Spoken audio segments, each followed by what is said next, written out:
Assalamualaikum warahmatullahi wabarakatuh.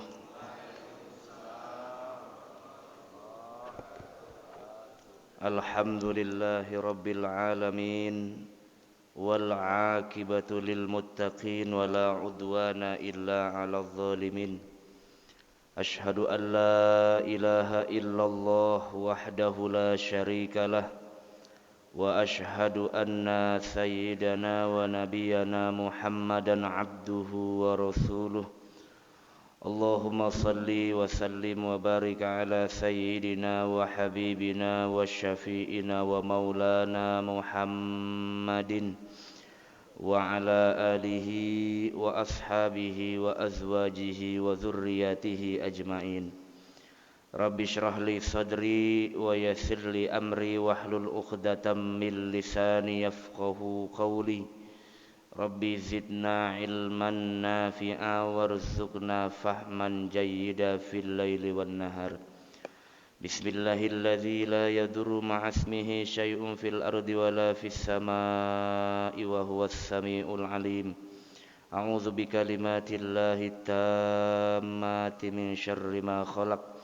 Allahumma bika asbahna wa bika amsayna wa bika nahya wa bika namut wa ilaikan nusyur. Allahumma inna nas'aluka khaira hadzal yaum wa khaira ma fihi wa na'udzubika min syarri hadzal yaum wa syarri ma fihi. Allahumma faqihna fid din wa 'allimna ta'wil amma ba'du. Faqad qala Allah ta'ala fi kitabihil karim. A'udzu billahi minasy syaithanir rajim. Bismillahirrahmanirrahim. Qul hal yastawil ladzina ya'lamun wal ladzina la ya'lamun. Wa qala ta'ala aidan azza min qail qalu subhanaka la ilma lana illa ma 'allamtana innaka antal alimul hakim. Wa qala Rasulullah sallallahu alaihi wa alihi wa sahbihi wasallam al masjidu basatinul mu'minin. Shadaqallahul azim wa shadaqa rasuluhun nabiyul habibul karim wa nahnu ala dzalika minasy syahidin wasyakirin walhamdulillahi rabbil alamin. Para jamaah sekalian, jamaah salat subuh dan juga kajian ahad subuh Masjid Quba yang insyaallah salat subuh berjamaah kita dilanjutkan dengan thalabul ilmi. Mudah-mudahan menjadi sebab Allah ampuni dosa-dosa kita di sisi Allah Subhanahu wa taala. Setelah kita melaksanakan satu kewajiban, summa yantaziru ila khairin akhar, kemudian menunggu untuk melakukan kebaikan yang lain, maka jarak antara kita setelah melakukan kebaikan beralih kepada kebaikan yang lain, wa fihi kafaratun minadz-dzunub, disitulah Allah ampuni dosa-dosa kita di sisi Allah Subhanahu wa taala. Maka kita bersyukur kepada Allah, pagi ini kita diberikan kemudahan untuk melakukan hal yang baik, apalagi kewajiban kita secara personal di hadapan Allah yaitu salat subuh berjamaah dan dilanjutkan dengan kewajiban yang lain yaitu thalabul ilmi. Semoga kebaikan ini menjadi hidayah dan taufik dari Allah Subhanahu wa taala yang menjadi sebab diterimanya ibadah kita oleh Allah Subhanahu wa taala. Amin ya rabbal alamin. Salawat teriring salam yang selalu kita lantunkan kepada junjungan alam Nabi besar Muhammad sallallahu alaihi wasallam. Para jamaah sekalian yang insyaallah dirahmati Allah, mari kita awali ta'lim kita ini dengan membaca Ummul Quran suratul Fatihah. Mudah-mudahan apa yang Bapak Ibu niatkan datang dari rumah ke tempat yang mulia ini, baik salat berjamaah, thalabul ilmi, mudah-mudahan diijabah oleh Allah Subhanahu wa taala. Salat berjamaah kita pahalanya diangkat oleh Allah Subhanahu wa taala. Ilmu yang Allah berikan mudah-mudahan menjadi ilmu yang bermanfaat fid dunya wal akhirah. Ala hadhihi niyyah wa ala kulli niyatin shalihah ila hadratin nabiyil mustafa Muhammadin sallallahu alaihi wasallam. Al-Fatihah. A'udzu billahi minasyaitonir rajim. Bismillahirrahmanirrahim. Alhamdulillahirabbil alamin arrahmanir rahim maliki yaumiddin. Iyyaka na'budu wa iyyaka nasta'in ihdinas siratal mustaqim siratal ladzina an'amta 'alaihim ghairil maghdubi 'alaihim waladdallin. Yang kedua, Fatihah untuk anak dari Bapak Budi Ihram Syah yang sedang sakit. Kita doakan mudah-mudahan penyakitnya segera diangkat oleh Allah Subhanahu wa taala. La syafi antal muwafi la syifaan illa syifauka ishfi marodo khaira adinda Ihram Syah. Ishfi marodoha ya Allah syifaan ajilan kamilan la yughadiru bihi saqama ala hadhihi niyyah lahal fatihah. A'udzu billahi minasy syaithanir rajim. Bismillahirrahmanirrahim. Alhamdulillahirabbil alamin arrahmanir rahim maliki yaumiddin. Iyyaka na'budu wa iyyaka nasta'in ihdinas siratal mustaqim siratal ladzina an'amta 'alaihim ghairil maghdubi 'alaihim waladdallin. Para jamaah sekalian yang insyaallah dirahmati oleh Allah Subhanahu wa taala. Pagi ini insyaallah kita akan lanjutkan pembahasan kita pada pembahasan yang berbicara tentang implementasi dari apa yang sudah kita bahas sebelumnya terkait persoalan iman.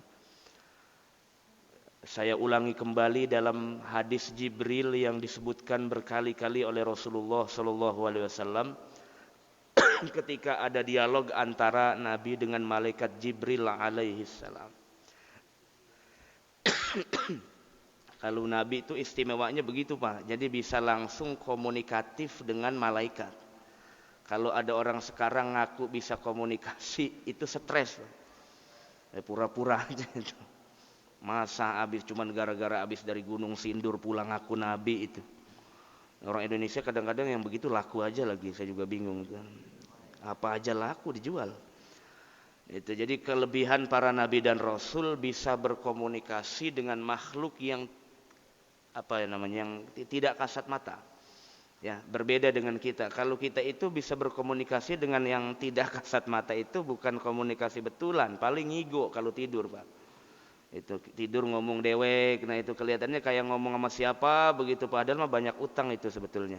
Kepikiran sampai tidur-tidur itu. Ini para jamaah sekalian rahmati Allah, maka dalam hadis itu salah satu yang dijelaskan oleh Rasulullah adalah 3 poin dari ajaran prinsip dalam Islam. Yang pertama bicara tentang persoalan akidah itu direpresentasikan dengan diksi iman. Nah pokoknya kalau persoalan iman itu pasti bicara tentang hal-hal yang terkait dengan persoalan akidah. Yang kedua kemudian yang terkait dengan teknis atau juknisnya ibadah atau ilmu fikih yaitu Islam. Yaitu asyahadat, kemudian sholat, kemudian puasa, zakat, haji dan seterusnya. Meskipun nanti ada pengembangan di dalamnya menjadi sebuah disiplin ilmu disebut dengan ilmul fiqh. Kenapa kok usah disebut dengan ilmu fikih? Berawal dari hadis Nabi, may yuridillahu bihi khaira yufaqihu fiddin. Jadi kata-kata fikih itu artinya yufaqih. Orang yang dikehendaki kebaikan, yufaqih, Allah berikan mudah paham agama. Nah, maka ilmu fikih diambil dari hadis Nabi itu. Kata-kata fiqh artinya al-fahmu anil asya'a al-khafiyah. Memahami sesuatu yang samar, yang abstrak. Maka fikih itu bicara tentang persoalan hukum. Hukum itu kan yang abstrak, Pak. Ya, wah ini hukumnya apa Ustaz? Nah, ini namanya bendanya. Hukumnya itu nggak kelihatan. Hukumnya apa? Makanya fikih itu bicaranya hukum, bukan bicara zat. Ini produk, ini bendanya. Hukumnya apa? Nah, itu ilmu fikih yang bicara.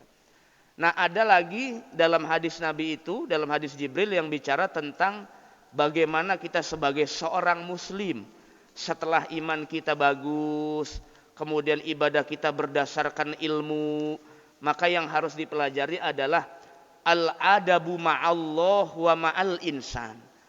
Etika dasar kita kepada Allah dan juga kepada makhluk sebagai realitas kosmologi. Kita secara iman mengakui loh Pak, bahwa semua yang ada di alam dunia ini adalah ciptaan Allah. Mau beriman kepada Allah atau tidak, itu makhluk Allah. Udah itu, kita imani. Kalau sudah kita beriman seperti itu, tidak ada alasan bagi kita untuk satu, mencaci maki ciptaan Allah.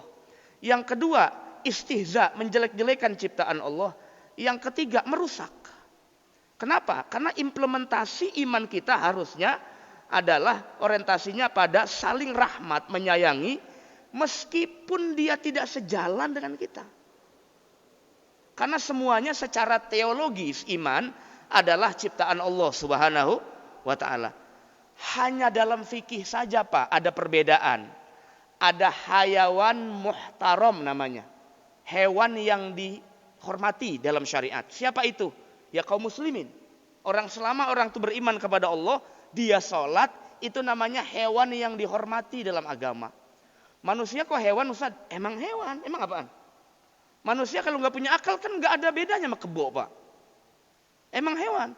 Karena dalam tubuh manusia ada sifat hayawaniyah.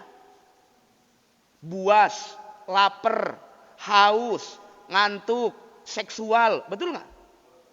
Lah kan kebo juga begitu sama. Dalam psikologi Islam paling tidak ada 5 unsur sifat alam dalam tubuh manusia. Maka dalam surat At-Tin itu kan dijelaskan laqad khalaqnal insan fi ahsan. Menggunakan isim tafdil dari kata hasan artinya paling bagus. Kenapa disebut paling bagus? Seluruh instrumen makhluk ada pada manusia. Maka hanya manusia yang berani menerima amanah dari Allah melaksanakan syariat Allah di muka bumi ini. Malaikat aja angkat tangan itu. Udah, aduh, kagak sanggup dah kata malaikat. Enggak ada kita.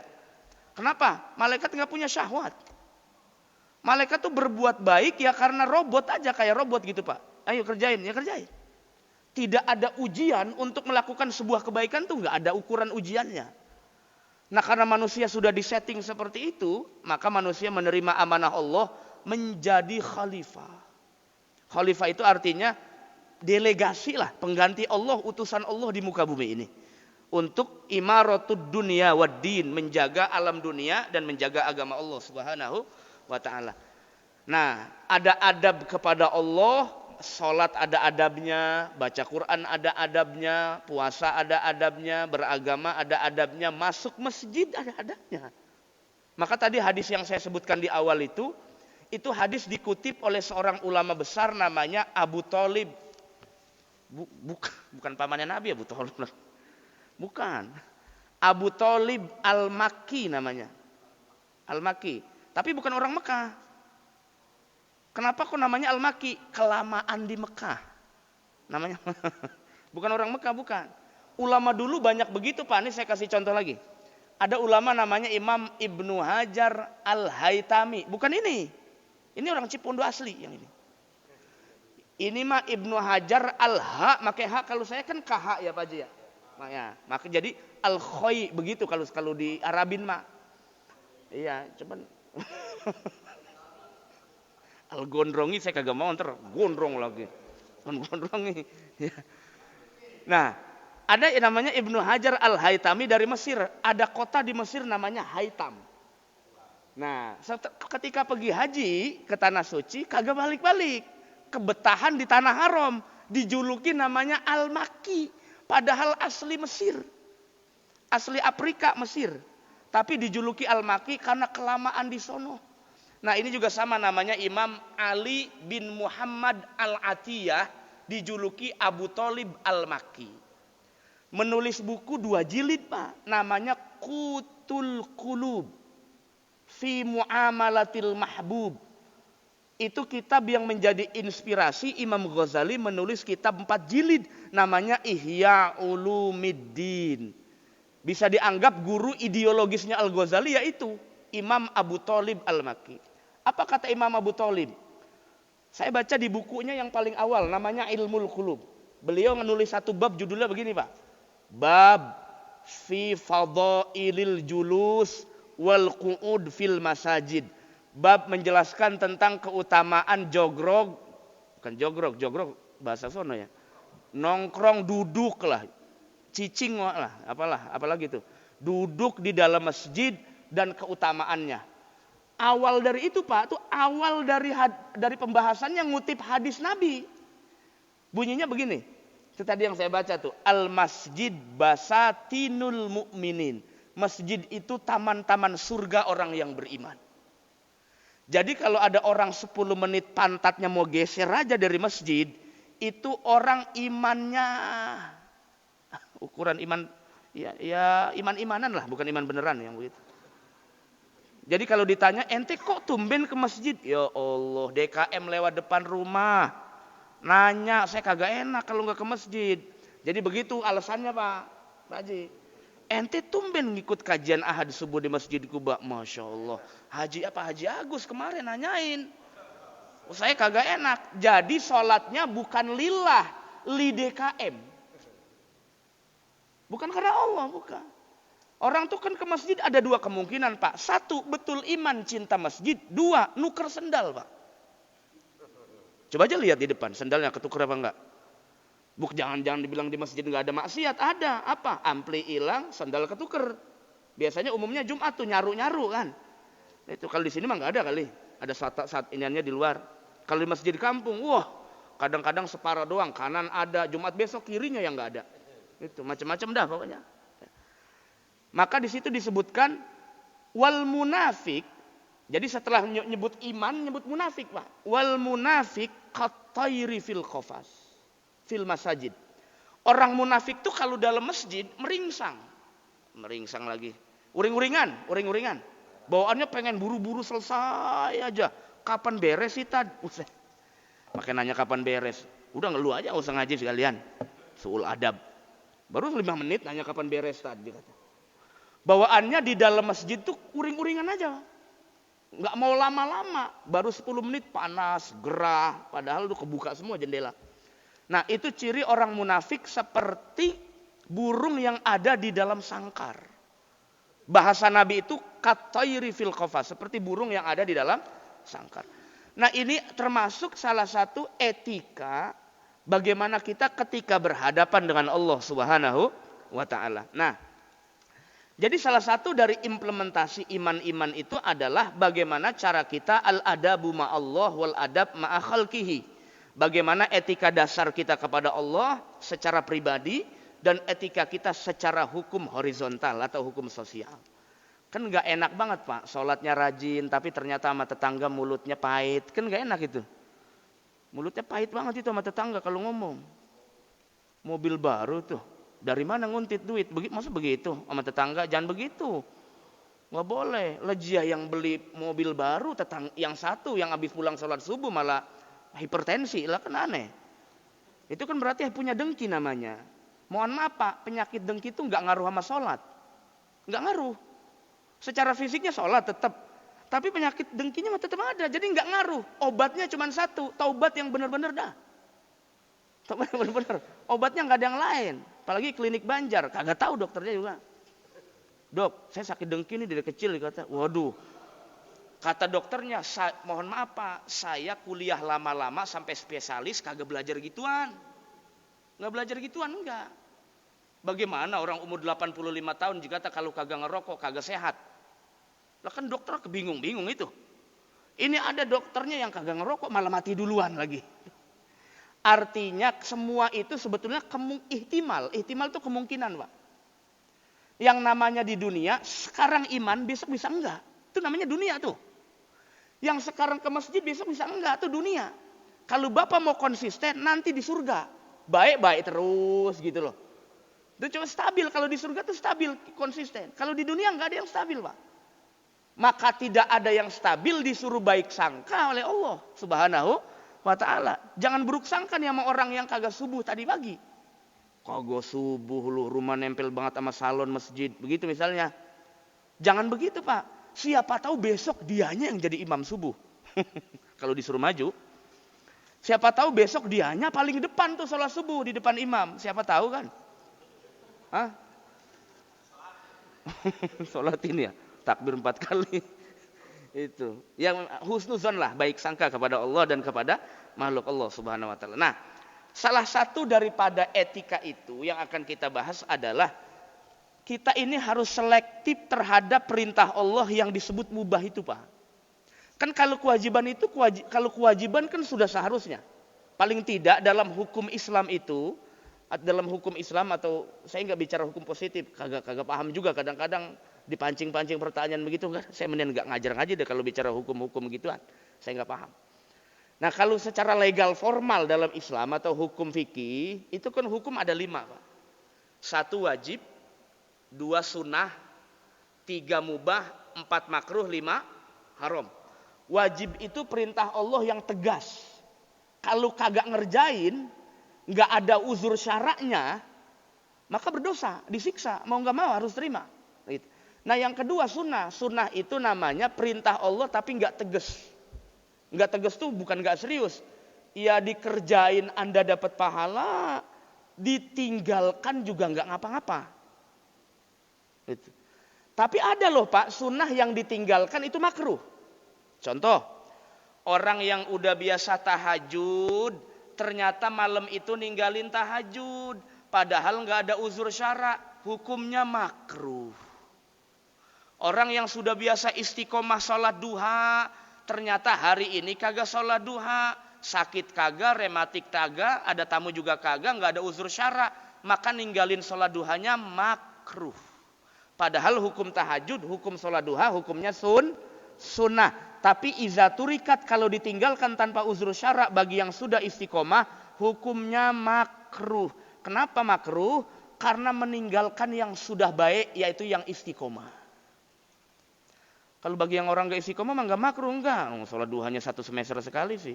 Kagak ngapa itu mah kagak makruh, enggak. Udah ngerjain aja udah bagus itu mah yang begitu. Ya, jarang-jarang dia. Ada yang sholatnya setahun sekali, ada.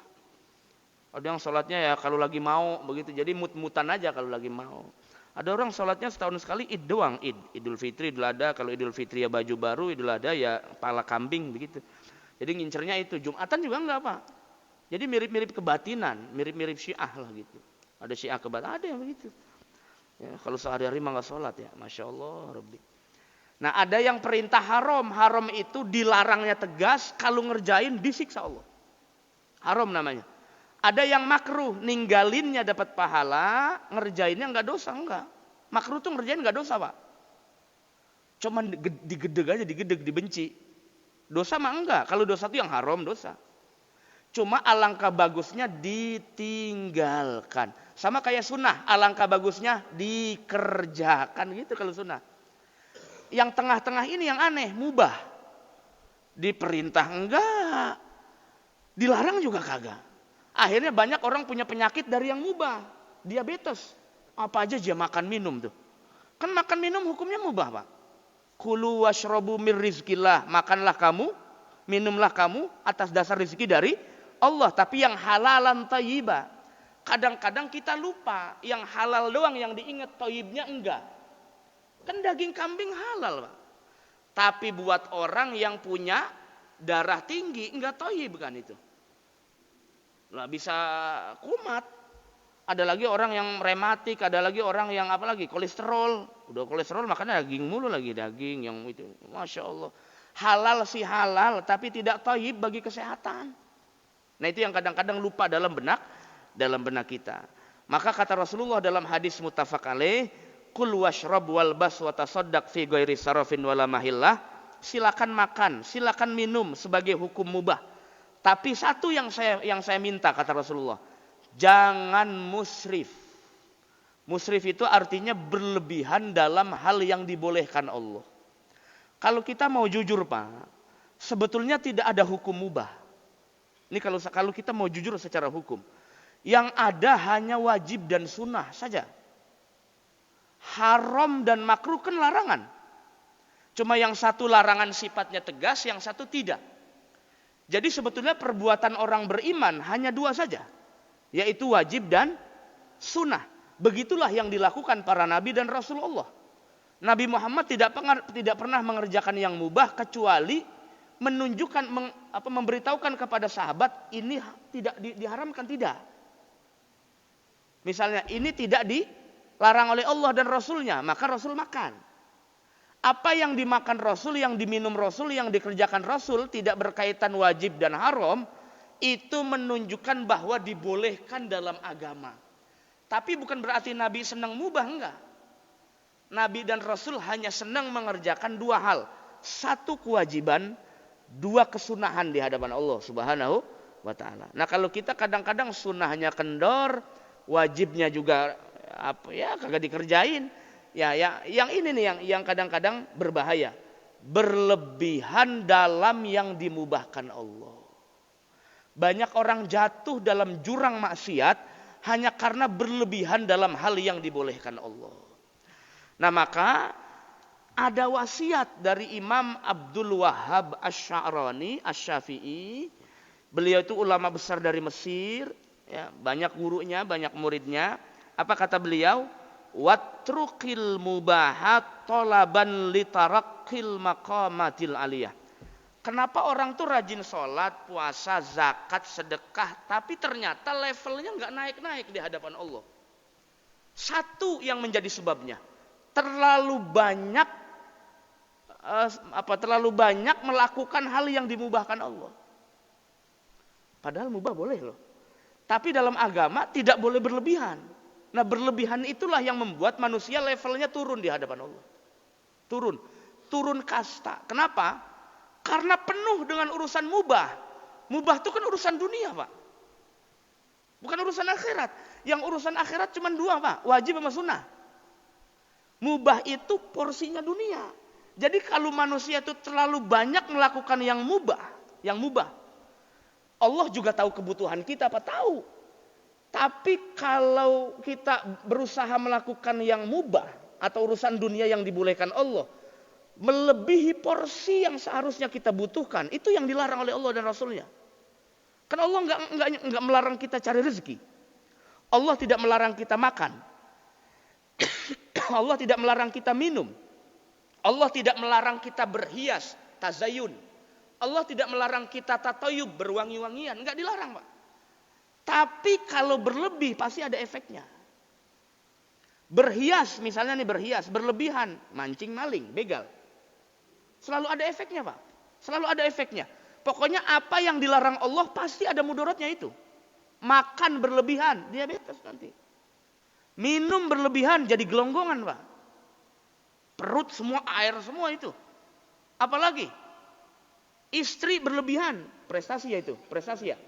Oh prestasi, kalau itu beda ya. Bukan berlebihan, itu prestasi. Bagi yang berani malah. Iya. Sunnah kalau kayak Nabi, ini kagak kayak Nabi ngaku sunnah lagi. Saya ngelakuin sunnah Nabi Ustadz. Makanya saya nikah lagi. Anda kalau ngikutin Rasulullah, harusnya nikah laginya sama janda umur 78. Kok jandanya umur 20? Itu bukan ngikutin Nabi, ngikutin syahwat. Nabi kan banyak istrinya semua janda. Janda yang muda cuma satu, Pak. Yang lainnya ya umur tua-tua.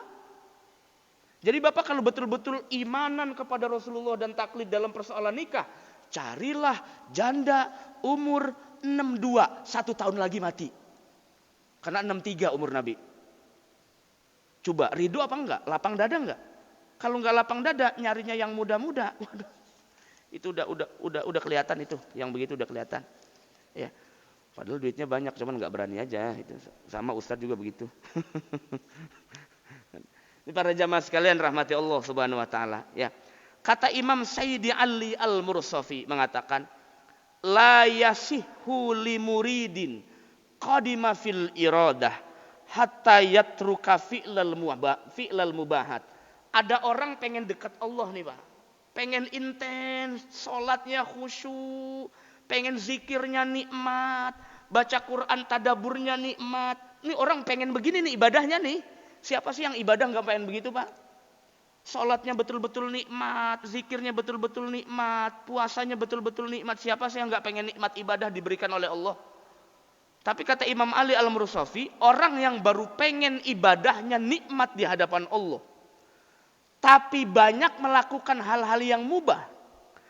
Maka orang yang seperti ini tidak akan pernah merasakan ibadah yang sesungguhnya, sekalipun merasakan khusyuk, bukan khusyuk dari Allah.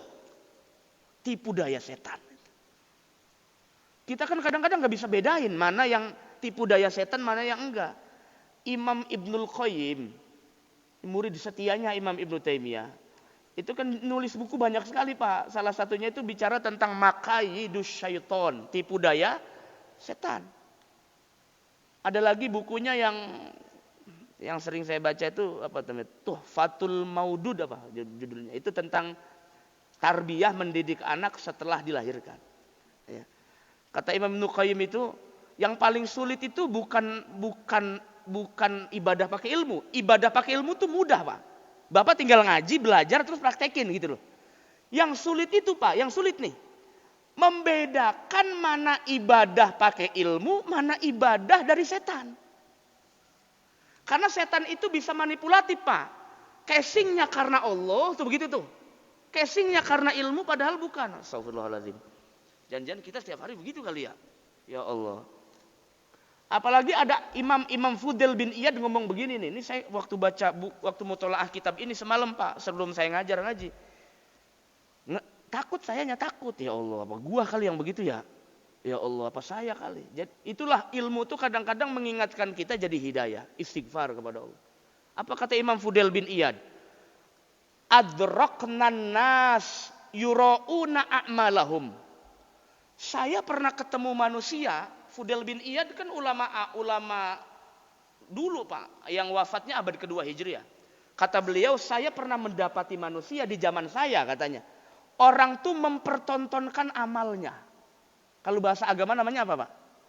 Ria. Jadi adraknan nas yura'una a'malahum. Saya melihat manusia zaman saya mempertontonkan amalnya dengan amalnya, gitu. Tapi wal'an, kata dia, tapi zaman saat ini nanti setelah saya, kata Fudail bin Iyad, orang banyak mempertontonkan amal walaisa bi amalihim, tapi nggak pernah melakukan amal. Ria tapi nggak pernah beramal. Ngomong begini, saya tadi pagi sedekah subuh, padahal enggak. Itu orang sekarang begitu, nggak kayak kalau orang dulu ria beneran, maksudnya dia beramal begitu. Kalau orang sekarang riaknya tapi nggak beramal. Itu kan lebih bahaya, Pak. Itu bukan nafsu, Pak. Itu setan. Memang setan itu nggak pernah mau manusia itu baik dan ibadah kepada Allah Subhanahu wa Ta'ala. Dia masuk pada persoalan yang mubah. Maka kata Imam Ghazali mengatakan orang tuh semakin banyak melakukan hal-hal yang mubah, Pak, semakin hitam hatinya. Mohon maaf. Kalau yang haram itu sudah pasti, Pak. Makanya kata Rasulullah, wal innal halal bayyin wal haramu bayyin. Yang halal itu jelas, yang haram jelas. Sebetulnya kita udah clear kalau bicara halal haram. Persoalannya adalah yang mubah ini. Yang kadang-kadang manusia sulit menghindari, padahal di situ juga masih ada larangan Allah. Apa? Al-israf fil mubahat. Berlebihan dalam hal yang mubah. Maka kata Imam Ghazali, orang itu semakin cinta dengan yang mubah, itu ciri cinta dunia namanya. Karena mubah tuh porsinya dunia. Kalau wajib dan sunnah tuh porsinya akhirat. Bapak sering ngerjain sunnah, itu porsinya akhirat. Bapak sering ngerjain kewajiban, itu nanti porsinya akhirat. Bapak akan diberikan pahala oleh Allah. Kalau mubah tuh enggak, Pak. Maka salah satu indikasi orang yang sering berbuat mubah melampaui batas, itu cirinya hatinya gelap dan susah untuk nikmat ibadah. Bagaimana mau nikmat ibadah? Orang baru takbir aja udah mikirin makan. Mikirin makan sama kondangan. Kan itu hal-hal yang... Kondangan boleh nggak, Pak Haji? Kan boleh ya? Boleh. Nggak ada hukumnya. Yang nggak ada hukumnya boleh-boleh aja begitu. Artinya masuklah kategori mubah aja. Kecuali Bapak niatin. Saya niat kondangan untuk silaturahim. Nah itu beda lagi. Karena ada niat silaturahimnya itu tuh. Tapi umumnya orang kita mah bukan niat silaturahim. Saya niat kondangan, balikin amplop. Mulangin amplop. Kemarin saya catat dia waktu saya pesta, amplopnya cepek. Saya kudu balikin cepek lagi. Itu begitu kalau kita mah bukan silaturahim, bukan. Apalagi amplopnya itu kalau gocap, Pak, pulangnya juga harus gocap, Pak. Jadi makannya diukur sama gocap. Piring nih, satu piring makan belum gocap nih, ukurannya nih di warteg juga kayaknya. Ngambil bakso, somai, apa aja kalau udah impas gocap baru pulang. Biar nggak rugi gitu loh kondangan tuh.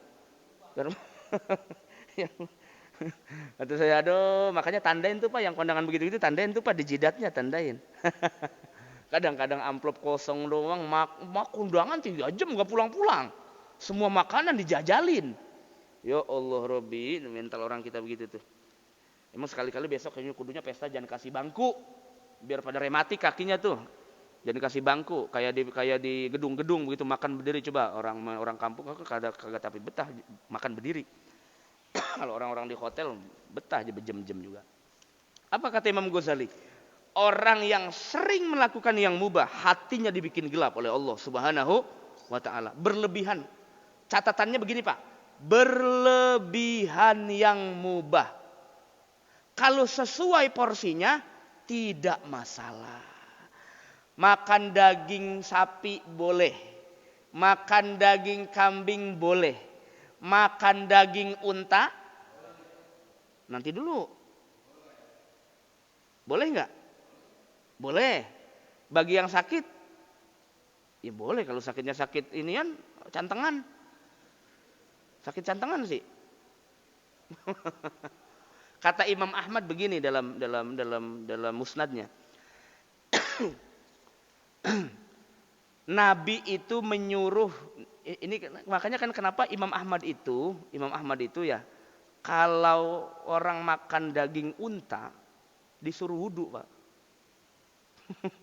Wudunya batal, suruh wudu lagi. Karena ada hadis Nabi ngomong begitu, walaupun riwayatnya dhaif. Hadis Nabi ngomong begitu. Kalau Anda tuh minum susunya sapi bakor atau ghanam, enggak masalah kata Nabi. Tapi kalau Anda minum susunya unta, apalagi makan gitu loh. Wudu Anda batal, wudu lagi. Tapi dalam mazhab Syafi'i enggak. Mazhab Syafi'i cuma bilang kalau makan daging yang dipanggang, dibakar. Ya, batal wudunya. Sate, habis makan sate itu. Ya. Habis makan sate, apalagi makannya enggak bagi-bagi, awas. Yang begitu. Kagak wudu lagi itu. Itu. Jadi memang ada hadisnya begitu, ada hadisnya Pak. Ya. Padahal hadisnya dhaif, tapi dipakai sama Imam Ahmad secara hukum sunnah wudu. Enggak wajib Pak ya, tapi sunnah saja. Kenapa? Karena ada hadisnya begitu. Nah artinya hal-hal yang dibolehkan juga ternyata masih ada rambu-rambunya. Ya masih ada rambu-rambunya. Wa yaj'alu makana kulli mubahin tarkahu ma'murun syar'iyyan min mandubin. Wa yajtanibul mubaha ka'annahu manhiyun anhu karahata tanzih. Maka idealnya orang yang betul-betul beriman kepada Allah, hukum mubah itu dijadikan seolah-olah sesuatu yang betul-betul sifatnya makruh. Jadi bagi orang yang pengen menjaga waro, ihtiyat gitu loh. Orang yang pengen zuhud. Saya nggak ngelarang zuhud itu harus bergembel-gembel Pak. Kan ada orang yang kadang-kadang saya mau meninggalkan dunia, compang-camping rakyatnya, pakaiannya, nggak mau gemerlap dunia katanya. Siapa yang ngajarin zuhud begitu? Itu mah bukan zuhud namanya, itu mah miskin. Gembel namanya, lu nggak punya duit. Bukan begitu. Buya Hamka kan pernah nulis buku, judulnya Tasawuf Modern. Saya waktu masih S1, Pak tuh senang sekali baca buku-bukunya Buya Hamka. Salah satunya Tasawuf Modern itu. Saya nggak tahu tuh di bioskop udah keluar lagi belum film yang kedua. Waktu filmnya pertama tayang tuh, yang aktornya Vino G. Bastian tuh, apal banget kan saya. Iya, saya emang nggak kalau ada orang nanya, Ustadz, apa hukumnya masuk bioskop? Mubah, saya bilang. Ada yang bilang haram. Iya haram. Haram kalau Bapak masuk bioskop terus sambil makan yang diharamkan Allah. Atau ngelihatnya yang nggak benar-benar lah begitu. Tapi kalau sekedar masuk doang sih. Kan dia nanya apa hukumnya masuk bioskop. Ya saya jawab mubah. Boleh, apalagi bayarin saya. Jadi sunnah. Saya bilang. Saya bilang aja begitu. Nah itu makanya itu film itu luar biasa itu Pak. Saya itu terkagum-kagum dengan beliau itu, dengan Buya Hamka karena nuntut ilmunya. Kalau kita kan kadang-kadang mental nuntut ilmunya baru 1 semester udah oyag. Udah jenuh. Kalau Buya Hamka itu enggak Pak. Pantesan mentalnya jadi orang alim gitu loh. Orang kalau pengen jadi orang alim tuh mentalnya nuntut ilmunya keras. Baca buku, nulis, nuntut ilmu jauh, nyari guru. Itu nanti jadi orang alim tuh. Itu mentalnya begitu. Penuntut ilmu sejati. Dan ini kita udah ngaji seminggu sekali, absennya 10 kali lagi kagak masuk. Ya Allah, udah gitu juga kita pengen jadi orang alim. Nama ente aja di akte rubah jadi alim. Begitu. Ya nggak bisa. Tiap hari baca buku, nuntut ilmu itu yang dituntut ya. Itu salah satu kekaguman saya dengan beliau. Nah maka orang-orang yang sering melakukan hal yang mubah tapi tidak punya rem itu biasanya yuqassil qulub. Hatinya bisa menjadi gelap. Nah, terakhir ada wasiat begini dari Imam Ali Al-Khawas, ma ja'alallahu ta'ala al-mubah illa tanfisan li bani Adam. Sebetulnya Allah nggak ngasih hukum mubah untuk manusia. Kenapa? Supaya ngelonggarin kejenuhan aja. Coba deh, kalau hukum ini cuma ada 4, Pak, Bapak pasti hidup ini jenuh. Wajib, sunnah, makruh, haram, jenuh, Pak. Jenuhnya kenapa? Kita ngerjain ini perintah, ngerjain ini juga perintah, cuman sunnah. Ngerjain ini haram, dilarang Allah. Yang bolehnya yang mana? Namanya manusia kan punya syahwat, porsi dunianya. Maka kata Imam Ali Al-Khawas, Allah membolehkan hukum mubah untuk tanfis. Tanfis itu artinya meringankan beban manusia. Ketika manusia itu dibebani tentang hukum menjalankan syariat Allah. Namanya manusia butuh hiburan, Pak. Makanya ada hukum mubah. Butuh hiburan. Kenapa? Karena manusia punya syahwat beda dengan malaikat. Kalau malaikat nggak punya syahwat, nggak perlu ada hukum mubah bagi malaikat. Malaikat hukum cuma 2 saja, Pak. Wajib sunnah, wajib sunnah, wajib sunnah. Makanya malaikat nggak pernah maksiat kepada Allah. Beda dengan manusia. Manusia tuh jenuh, punya syahwat, punya keinginan, punya obsesi. Maka dikasih hukum mubah supaya tidak jenuh menjalankan hukum Allah. Itu yang disebut illa wa tanfisan li bani Adam minat taklif. Supaya Bani Adam atau manusia itu tidak jenuh melaksanakan hukum-hukum Allah Subhanahu wa taala. Karena idealnya, ini saya kasih rumus apakah benar ibadah kita itu betul-betul murni. Ya, betul-betul murni melakukan ibadah. Bapak pernah nggak ngerasa begini kalau lagi sholat? Kayaknya, ini mah hatinya ngomong begini ya. Kayaknya saya hari ini nikmat betul nih ibadah nih. Enak, mudah. Pernah nggak, Pak?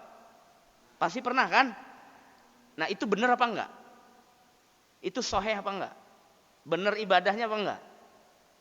Nah, itu. Nah, kata sebagian ulama bilang begini, hati-hati. Karena hati itu kan banyak sekali bisikan ya. Ada bisikan malaikat, ada bisikan Allah, ada bisikan setan, ada bisikan syahwat dan semacamnya. Kalau hati terbesit saja bicara tentang kenikmatan ibadah dan tidak merasakan susah payah dalam melakukan perintah Allah, itu bukan ibadahnya, tapi manipulasi. Ya, tapi manipulasi setan. Hati-hati itu, Pak. Karena idealnya orang melakukan ibadah itu berat, Pak. Coba deh. Idealnya itu melakukan perintah Allah pasti berat, nggak mungkin ringan. Kenapa? Karena manusia punya ujian di hatinya, punya ujian dalam fisiknya. Apa itu? Yang disebut dengan syahwat. Jadi kalau Bapak betul-betul mau nguji nikmatnya ibadah adalah, sebetulnya nikmatnya ibadah bukan nikmatnya ruku, Pak. Nikmatnya ibadah itu dirasakan dengan nikmatnya melawan apa tadi? Melawan letih dan susah payahnya itu, ujiannya. Itu yang nikmatnya. Bukan nikmatnya pas ngerjain, Pak. Jadi nikmatnya ibadah itu diukur dari kita mampu melewati ujian dan kesulitannya. Maka kata ulama, idealnya perintah Allah pasti sulit dikerjakan. Susah, berat, banyak ujian, banyak cobaannya. Nah, maka diberikan oleh Allah ada hukum-hukum mubah supaya rileks. Sama seperti sunnah. Kenapa ada hukum sunnah rawatib? Kenapa ada hukum yang lain-lain di luar hukum wajib? Itu tujuannya adalah supaya ibadah tidak hanya bicara yang fardu, sholat 5 waktu, tapi ada ibadah yang bisa dilakukan oleh manusia sesuai kebutuhannya masing-masing. Pengen punya hajat, sholat hajat. Pengen punya pilihan yang baik, sholat istikharah. Pengen minta hujan, sholat istisqa. Pengen apa lagi? Pengen dosanya diampuni Allah, sholat taubat. Pengen rezekinya dimudahkan Allah, sholat duha. Jadi ada opsinya supaya nggak jenuh ibadah itu. Makanya disebut sunnah. Sunnah itu artinya jalan, kebiasaan para nabi dan Rasulullah Sallallahu Alaihi Wasallam. para jamaah sekalian rahmati Allah Subhanahu wa taala, maka dalam hal ini bagaimana cara kita mengontrol hal-hal demikian? Kalau iman kepada yang wajib, sunnah itu mah udah pasti, Pak. Persoalannya adalah bagaimana kita mengimani bahwa hal-hal yang dibolehkan Allah bukan dalam kategori mutlak boleh. Karena selama masih hidup di alam dunia pasti ada aturan. Bapak nggak akan kena aturan Allah kalau sudah di akhirat. Nggak akan ada aturan Allah selama di akhirat. Tapi selama di dunia pasti ada aturan Allah, termasuk yang mubah juga aturan Allah Subhanahu wa taala, cuman tidak boleh berlebihan. Innallaha la yuhibbul musrifin. Allah tidak senang dengan orang-orang yang berlebih-lebihan dalam hal-hal yang, dan faktanya secara medis sudah banyak dibuktikan. Sudah banyak dibuktikan. Sebetulnya dokter juga selalu bilang begini, sebetulnya mah Pak, ini makanan yang ini nih, yang dibilang mengandung kolesterol, apa makanan ini boleh-boleh aja. Cuma apa kata dokter? Bapak satu, makannya kondisinya nggak pas. Yang kedua, dosisnya melampaui batas. Atau misalnya makannya bisa 3 piring, 4 piring gitu. Terus kata dokternya nggak bagi-bagi saya lagi. Nah itu, jadi kumat. Ya, bisa kumat, bisa datang penyakit yang lain. Apalagi kalau sudah kompilasi album ya. Komplikasi, waduh udah kemana-mana tuh ya. Iya.